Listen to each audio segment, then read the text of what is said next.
আপনারা শপথ গ্রহণের ক্ষেত্রে জানেন বিধায়কদের সেখানে পরিষ্কার আইনে বলা আছে মহামান্য রাজ্যপাল যিনি সংবিধানের প্রধান তিনি অথবা তার মনোনীত কেউ শপথ বাক্য পাঠ করাবেন। রাজ্যপাল মহোদয় প্রথমে রাজভবনে শপথ বাক্য পাঠ করানোর জন্য আমন্ত্রণ করেন, ইনারা প্রত্যাখ্যান করেন। তখন রাজ্যপাল মহোদয় ডেপুটি স্পিকারকে দায়িত্ব দেন। ডেপুটি স্পিকার হাউসে থাকা সত্ত্বেও অধ্যক্ষ নিজে 2 সদস্যকে শপথ বাক্য পাঠ করান।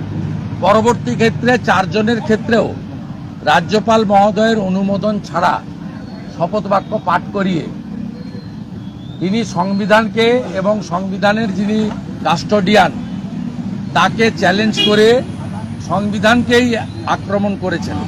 যিনি সংবিধান মানেন না তার সাংবিধানিক পোস্টে থাকা উচিত নয় বলে আমাদের